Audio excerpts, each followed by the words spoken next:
Hey guys, welcome back to more AFK Arena. In today's video, over on the test server, taking a look at all of the wilder engravings that we do have. They have dropped onto the test server. There's some pretty decent ones in this lot that I think might become a bit of a priority, so let's get into it.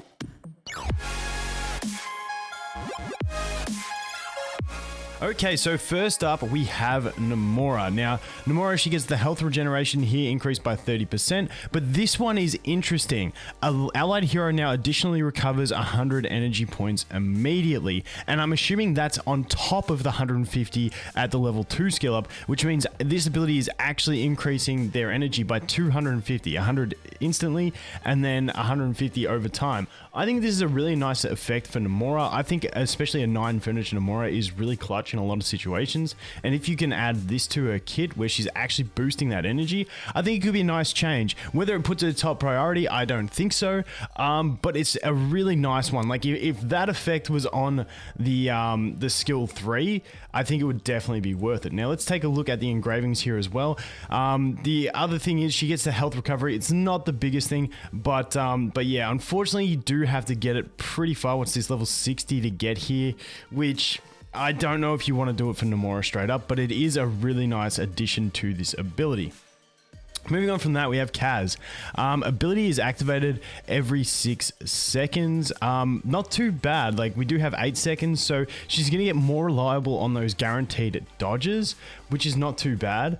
And then this one here, each time Kaz successfully dodges an attack or evades or evasive strike is triggered, so dodge or evasive strike triggered, she receives an additional 10 dodge points for 6 seconds, which can be stacked up to a total of 5 times. So I'm really keen to see with Kaz if like that makes her like more viable. She also gets physical pierce, bit of extra damage on the upgrades, but I'm really keen to see if someone does go ahead, because I know there's some Kaz lovers out there, so I'm keen to see them upgrade this and see how much all that extra dodge, you know, you get this more frequently, you can stack some more dodge. Whether it actually makes her more viable, not too sure. I still think Kaz has a niche spot in some PvP teams, like maybe for those people that absolutely love her, but yeah, I'm keen to see how this pans out for her. I'm not going to say it's an amazing one, but I'm definitely keen to see if people notice a big difference with Kaz if they get that upgraded. Next up, we have Leica. Duration of haste increased to 10 seconds. Not too bad. I mean, this is, for me, this is an easy one. You put Leica into most teams anyway. You can get them. You can unlock this first skill pretty cheaply, and I feel like that haste for an extra 2 seconds ain't a bad pickup, so I think Leica for that one won't be too bad. This one, the block rate reduced by 20% instead of the 12%, sorry. It's not bad. I don't think anyone's really going to rush Leica up for that one.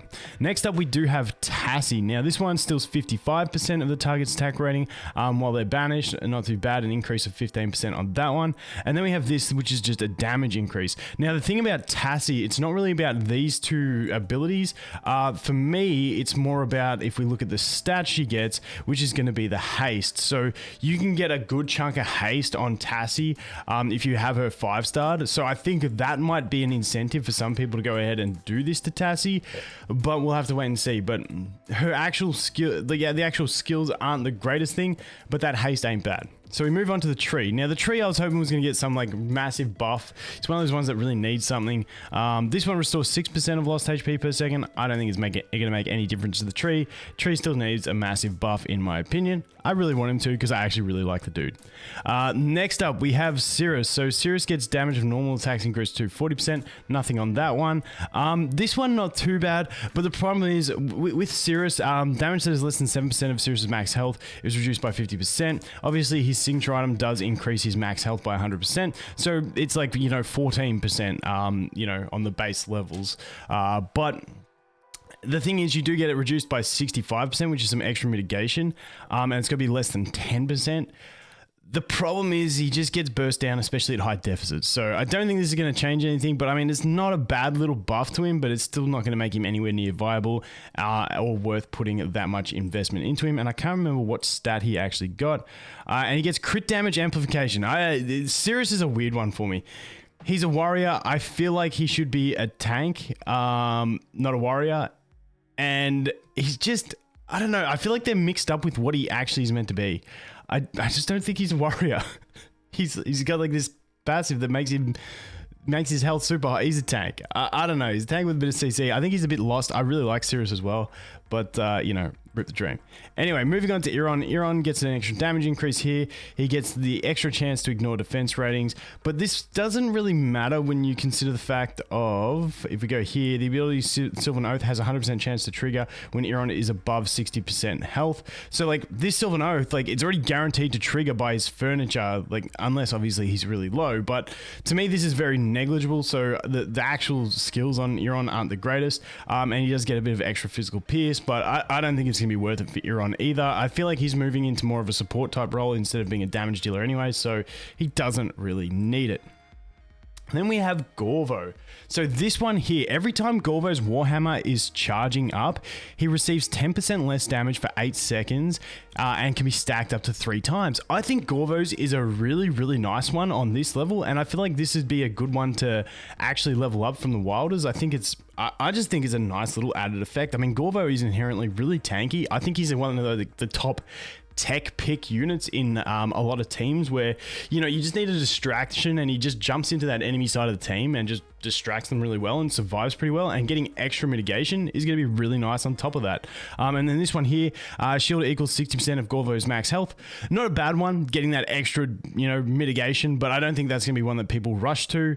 But let's go over here. I can't remember what stat he got, and he gets crit damage reduction. So not too bad. I mean, not too bad on the stats. I feel like he's a safe one to upgrade this one, and that would be where you sit, but not bad. I'm actually pretty happy for Gorvo with what he got, because he's like one of those characters that I feel like he's a well-balanced character. Like, he's good, but he's not broken, and he's not trash. So I'm glad to see him get that little bit of a buff there.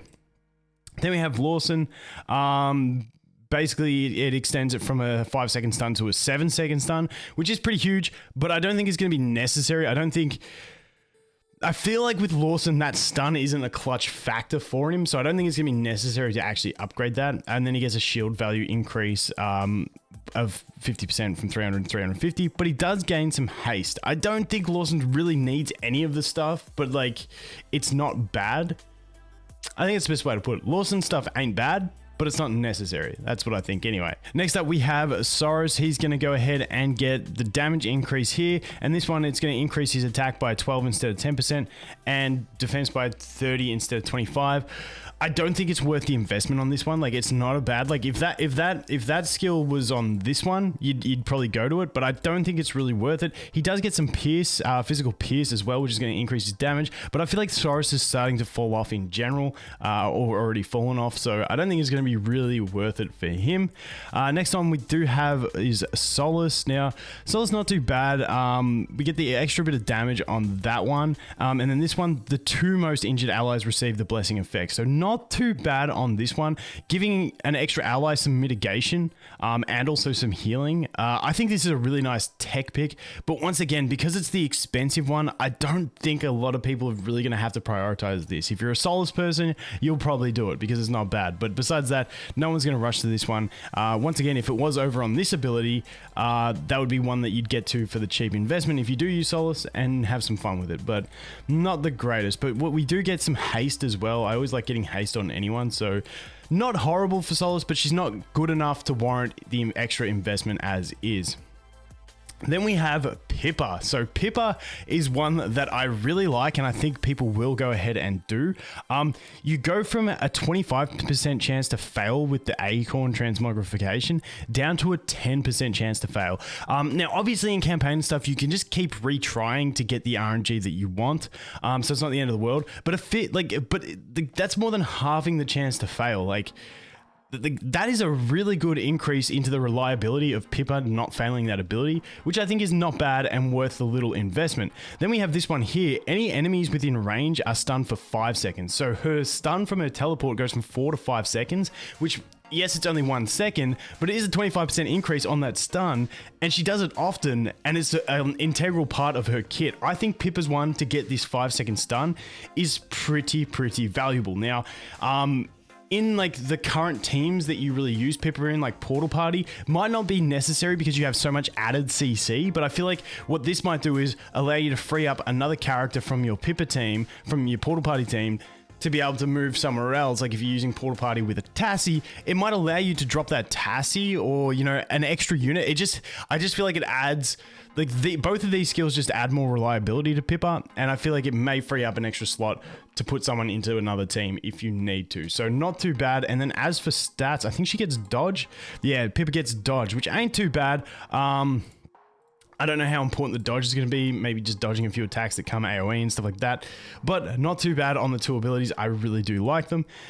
Then we have Respin, gets a damage increase here and a shield duration increase here. And then if we go over to the engraving, he gets attack speed. So honestly, I'm just not a big fan of Respin's kit. Really cool design, but the kit just ain't quite there. So you guys take your pick on Respin. I just don't think anyone's really going to do it.